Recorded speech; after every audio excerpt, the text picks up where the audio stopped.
Graça e paz de nosso Senhor e Salvador Jesus Cristo para todos que estão acessando meu canal Joselito Rocha. Vocês podem estar notando uma ausência. Eu tive algumas complicações técnicas, né, com a minha câmera, então não pude fazer o vídeo na semana passada, mas estamos aqui.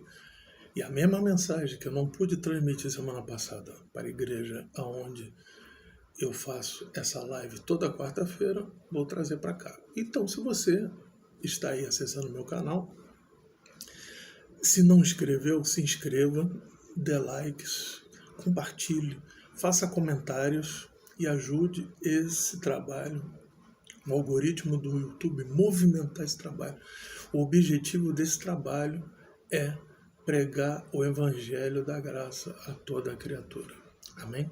Então você pode ajudar o pastor Joselito aqui, certo? Então vamos lá.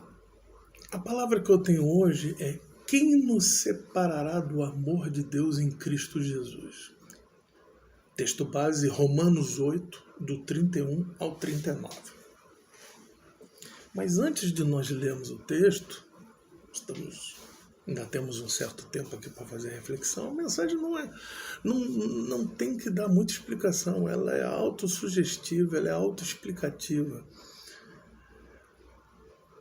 Eu vou começar pela angústia do apóstolo Paulo no final, nos últimos versículos do capítulo 7. Vale a pena você não só ler o do 31 ao 39, mas pegar o capítulo 7 lá no finalzinho, onde ele diz assim: o bem que eu quero fazer, eu não faço. E o mal que eu não quero fazer, eu faço. Ele fecha os dois últimos versículos desse capítulo 7 dizendo assim: miserável homem que sou, quem me livrará da condenação? Ou algumas versões, quem me livrará dessa morte? Mas no último versículo ele diz assim: agradeço a Deus por servir a Deus com o meu entendimento, a lei de Deus com o meu entendimento e a lei do pecado com o meu corpo. Mas vê uma esperança revelada pelo próprio Espírito de Deus, a partir do versículo 1 do capítulo 8, que diz: nenhuma condenação há para os que estão em Cristo Jesus, que não andam segundo a carne, mas andam segundo o Espírito. E assim ele vem fazendo várias observações. Essa carta aos Romanos é uma carta brilhante. A sede do império que dominava o planeta, né, conhecido, os países conhecidos, a civilização conhecida ali entre a Europa e a Ásia. E diz aqui no verso 2 do capítulo 8: porque a lei do Espírito da vida em Cristo Jesus me livrou da lei do pecado e da morte. No 18 ele diz assim: porque para mim tenho por certo que as aflições desse tempo presente não são para comparar com a glória que há de ser revelada. Revelada quando? Quando nós partimos para o Senhor, ou com a sua vinda. Ele explica aqui que a criação tem expectação da manifestação da igreja, dos filhos de Deus. Toda criatura, a criação ficou sujeita à vaidade do pecado do homem. Ele fala que a criatura vai ser liberta da visão, da escravidão e da servidão, da corrupção para a liberdade da glória dos filhos de Deus. E toda a criação geme juntamente com dores de parto até agora. Nós também gememos.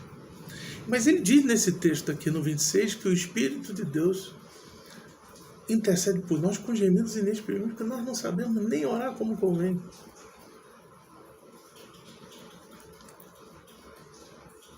Fechando essa conexão lá no 28 do capítulo 8, ele diz assim: todas as coisas cooperam para o bem daqueles que amam a Deus segundo o seu propósito. Qual o propósito de Deus? Nos salvar. Mas ele nos aconselha: obedeça e se santifique. A obediência à palavra de Deus, como Cristo foi obediente até a morte, e a morte de cruz, e a santificação, que o Senhor é santo. Depende de nós obedecermos para entendermos. A palavra de Deus diz lá na carta de Tiago que Elias, que não experimentou a morte, como também Enoque, descendente de Matusalém, né? Não experimentou a morte, são as duas únicas figuras da Bíblia Sagrada que não experimentaram a morte. Você viu que o Senhor Jesus experimentou a morte e ressuscitou o terceiro dia, mas esses dois não experimentaram a morte. Por algum motivo, que não nos interessa saber. Deus, os seus planos, os seus juízos são perfeitos. Diz que Elias era sujeito às mesmas fraquezas que qualquer ser humano tem, é sujeito às mesmas paixões. Paulo disse, quando eu sou fraco, eu sou forte, porque ele entendeu a voz de Deus dizendo, a minha graça te basta. Meus irmãos, apenas a graça de Deus nos basta. Então, fazendo todo esse prólogo aqui, que ele diz no 29, que os de antemão conheceu, os predestinou para serem conforme a imagem do seu filho, a fim de que ele seja o primogênito entre os muitos irmãos, ele diz, aos que predestinou, chamou, os que chamou, justificou, os que justificou, glorificou. Quer dizer, passando pela presciência de Deus, pela escolha de Deus, pelo chamado de Deus, pelo processo de justificação, que nós, às vezes, levando uma vida inteira em Deus. Eu nasci num lar católico, num lar cristão, me afastei e voltei aos caminhos do Senhor pela fé evangélica, na Igreja Batista, há 18 anos atrás. Mas o processo, não pensa, o pastor Luzelito agora é um homem santo, um homem perfeito. Perfeito em Cristo. Santo em Cristo. Porque lá em Hebreus fala que nós somos perfeitos. Em Colossenses 1 diz que nós somos santos, irrepreensíveis e livres da culpa, mas pelos nossos esforços, não, pela graça de Deus. A salvação é pela graça. Então, quando nós entendemos disso, que nós dependemos de Deus para tudo, em esperança, nós somos salvos. Aí começa o texto aqui de Romanos 8, a partir do 31, que diz, que diremos, pois, a todas essas coisas? Se Deus é por nós, quem será contra nós? Mas no 32 ele diz assim como Deus não poupou o seu próprio filho, antes entregou ele em favor de nós, como ele não dará as mesmas coisas? Meus irmãos, no 33 ele fala, quem pode acusar os escolhidos de Deus, porque Deus é quem justifica. No 34 ele diz, quem pode nos condenar, pois Cristo morreu, e antes, quem ressuscitou dentre os mortos está sentado à direita de Deus, também intercede por nós. Quer dizer, o Espírito de Deus que ele derramou sobre nós intercede por nós, porque nós não sabemos orar como convém, e Jesus, à destra do Pai, à destra do trono da majestade, na autoridade do trono da majestade, também intercede por nós. Quem nos separará do amor de Cristo? A tribulação, a angústia, a perseguição, a fome, a nudez, o perigo, a espada? Como está escrito, por amor de ti somos entregues à morte. Todo dia somos reputados como ovelhas para o matador. Meus irmãos, algumas vezes eu sinto uma angústia. E às vezes me sinto caminhando para ser sacrificado como uma ovelha. Tamanha angústia. Mas essa palavra vem no contexto aqui, ó.